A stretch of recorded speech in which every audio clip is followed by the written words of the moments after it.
MLA Rajouri इफ्तार अहमद इस वक्त हमारे साथ मौजूद हैं। एमएलए साहब, राजौरी में लगातार जो पिछले कुछ दिनों से बारिशें हो रही हैं और बारिशों से लोगों की मुश्किलें भी बढ़ रही हैं, और ख़ासकर मैं शहर की बात करूं तो कई जगहों पर ऐसी खबरें सामने आती हैं जहां लोगों के घरों के अंदर, दुकानों के अंदर पानी जो है वो दाखिल होता है, नाली जो है वो ब्लॉक हैं। किस तरह की मुश्किलें हैं लोगों को और क्या कुछ आपकी तरफ से बंदोबस्त किया जाए? देखिए, बड़ी बरसात में जब भी बरसात होती है तो राजौरी की सड़कें जो हैं वो पानी से भर जाती हैं और लोगों के घरों में पानी जाता है। अब क्योंकि ये इशू जो है बड़ा इम्पोर्टेंट इशू है और लोगों को बड़ी परेशानी है।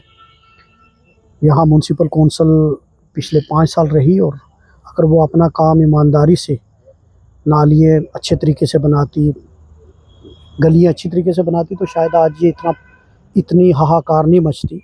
एक तरफ वो दावे करते हैं कि हमने बड़ा विकास करवाया 5 साल में, अनगिनत विकास, तो उनका विकास कौन से पानी में बह गया? कि अभी आप घर बनाते हैं, अब जब घर बना लो तो कितनी देर बाद रिपेयर की ज़रूरत पड़ती है? एटलीस्ट 7, 8, 10 साल।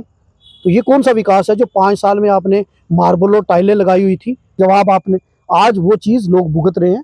अब क्योंकि आपकी तरफ से अब क्या किया जाएगा? क्योंकि देखिए, इस बार हमने 10 करोड़ का प्लान बनाकर ईओ साहब के पास हमने बनाया जॉइंटली, जहाँ जहाँ लोगों ने डिमांड की है वो मैंने चीफ मिनिस्टर साहब से स्पेशली मिलकर वहाँ से फॉरवर्ड करवाकर हमने फाइनेंस डिपार्टमेंट में भेजा है।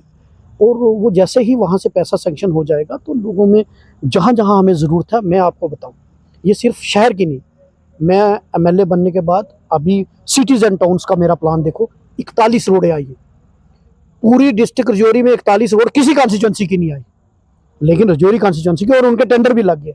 जब काम स्टार्ट होगा तो आपको वो ज़मीन पे दिखेंगे। स्टेट का मसला एक बार फिर जो है गरमा रहा है। कांग्रेस पार्टी किस तरह से आने वाले वक्त में स्टेटहुड की लड़ाई, क्योंकि देखिए, कांग्रेस पार्टी ने जब से ये स्टेटहुड हमसे छीना गया तो हमेशा कांग्रेस पार्टी ने स्टेटहुड की बात कही, और हमारे अध्यक्ष तारक हमीद करा साहब की अध्यक्षता में हमारी रियासत हमारा हक कार्यक्रम चला, और पूरी रियासत में, और आपने देखा राजौरी के अंदर भी हमने डूंगी के अंदर बहुत बड़ा प्रोग्राम किया।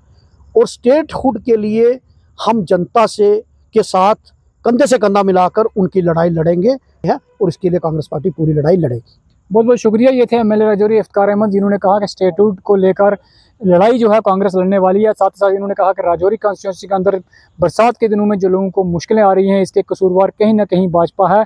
और उन्होंने कहा कि आने वाले वक्त में राजौरी टाउन का ड्रेन सिस्टम जो है वो ठीक किया जाएगा, ताकि लोगों को बारिशों के दिनों में किस तरह की कोई परेशानी का सामना ना करना पड़े। न्यूज़ 18 के लिए राजौरी से शक्ति शर्मा।